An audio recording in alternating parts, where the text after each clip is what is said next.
We here at Cattywampus Acres are here to encourage you to get going on your self-sufficiency, homesteading, prepping journey. Tell me, honey, will we go far?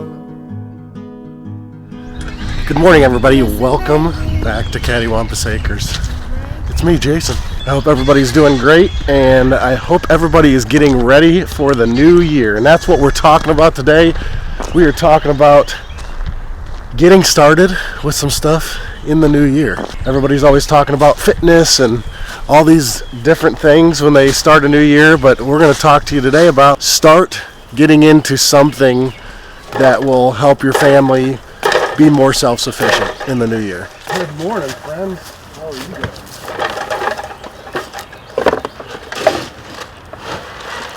Is everybody hungry? Really hungry? We still have some frozen waters. Okay. All right.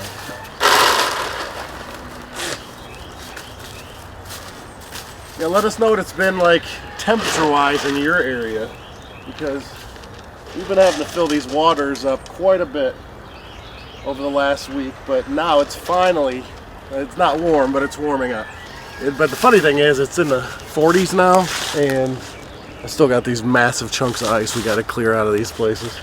We'll make sure everybody gets the hay. You can tell we're on like the last cut of the year because it's the hay gets sort of rough this time of year. You itching? Good morning. You're looking more and more pregnant every day. You know that? Give this to them over here. Got a big bucket of water still. So the reason we have to separate the hay over here is because Fiona is really food aggressive, and even though Buford and Bojangles are her friends, she will eat it all and she'll keep it away from everybody else. So that is our reasoning for sort of putting it in two different places like that.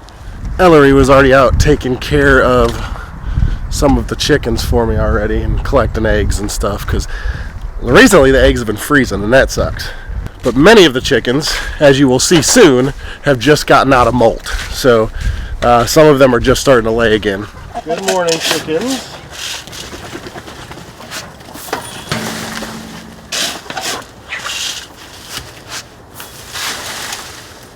So here's what we're talking about today. If you're going to get started with anything in the new year, in my opinion, the best thing to do is becoming just a little bit more self-sufficient. And these guys and gals over here, in my opinion, that is the best way to start being self-sufficient, as long as you eat eggs. Chickens are a good way to teach you how to start with animals. Many of the breeds, when they are about 6 to 8 months old, and for the first year or so, they will leave you one delightful little egg every day, or almost every day, in their nesting box. This is a great way to get started and start providing for you and your family and how to be more self-sufficient. Yes, we can talk about losing weight, talk about stopping doing things in the new year that are bad for us, but what a better thing to do than to start growing our own food and raising our own animals and things like that. And chickens are by far one of the easiest ways to do that, and it only requires just a little bit of space to start with chickens. So recently we moved a lot of the goats around. Right now we're trying to get some breeding going on. We've been trying to do that for the last few months. I know a lot of the Nigerian dwarfs have been bred. We have the La Manchas down here with Miyagi and Quag, so hopefully we can get some breeding in. They have a different breeding window than the Nigerian dwarfs. The La Manchas can only be bred in spring and fall. I can see that Luna right there, if you can see her. She's flagging. She's wagging her tail like that. And so Miyagi's trying to get to her. Sometimes he can, sometimes he can't. He is not quite tall enough for a big girl like Luna. But the whole reason we do that is because we are a goat dairy, and we are raising, he's cracking me up. We are raising these goats for milk, and that's what we have to go do. As you can see, Opal, she has got a full udder right now, and we're gonna go milk her. She's the only one we currently have in milk. But we're gonna get in here and milk her so we can provide milk and cheese and creams and ice cream or whatever we want for our family, including our soap. That's what we do with the goat's milk. And I think goats are a phenomenal way to get started in the new year. Now, here's my little disclaimer.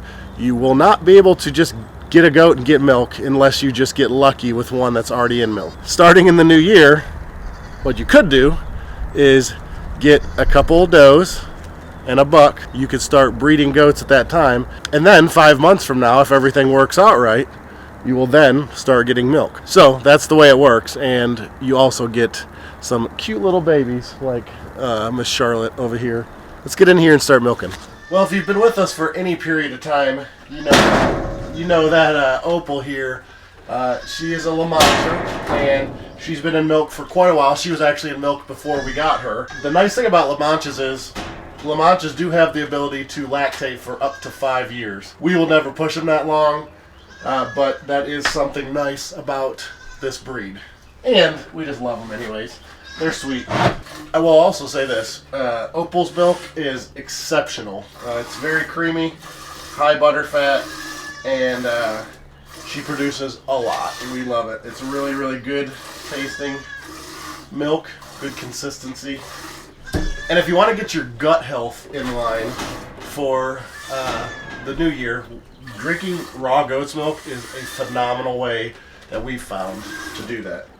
We are not doctors by any means, but what I can say is this. The stuff that's in raw goat's milk, it'll get your stomach all set up right and everything else. It's really, really good for your gut. All right, that is it.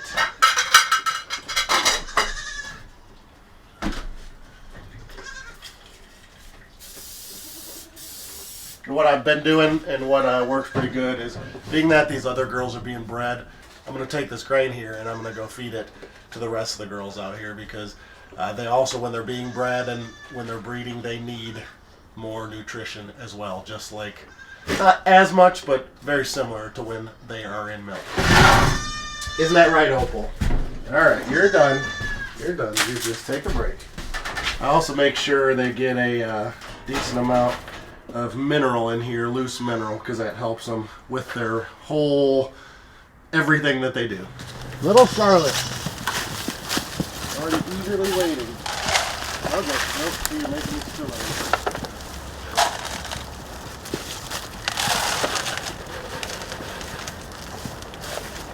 And if you start with goats now, it gives you time to get ready for how they act. They act quite silly sometimes, as you can see, and so it gets you a little bit of time before you're straight into milking them to learn how goats act and how they can act a complete fool sometimes. So we have a lot of stuff going on right here behind me and in this area here, and this is one of the ways definitely that you can get started in the new year, and you can start growing your own food and getting ready for the year.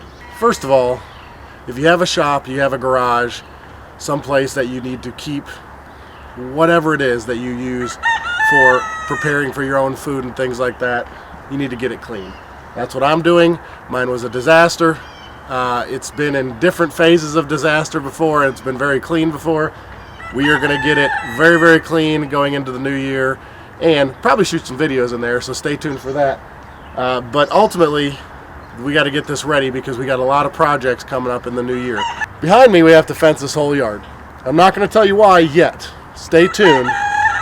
In February, March time, you're going to start to figure out why we need to fence our whole back part of our property here.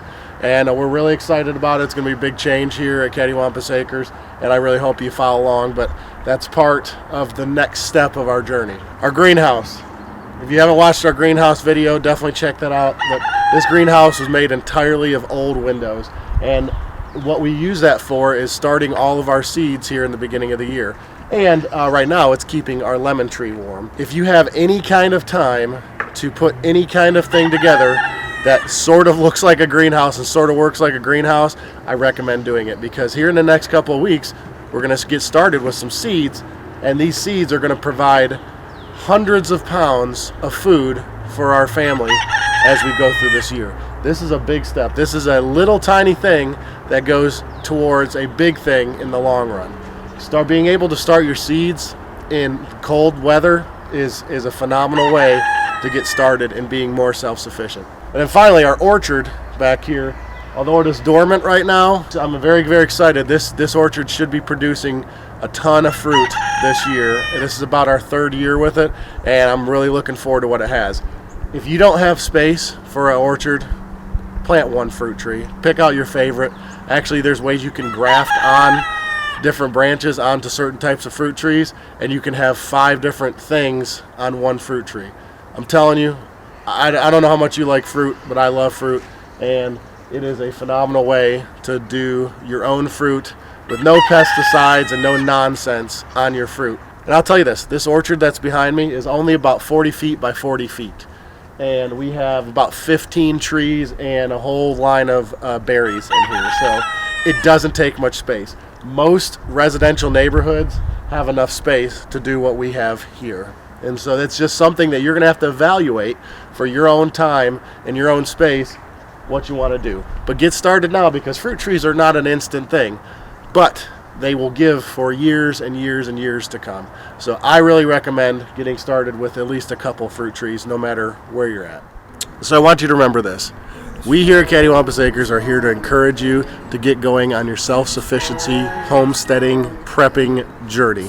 We have a bunch of videos out. We're going to keep putting videos out, and you can always message us or comment or anything, and we will always get back to you, because we want to see you and your family work together and become more self-sufficient. We don't need the grocery store.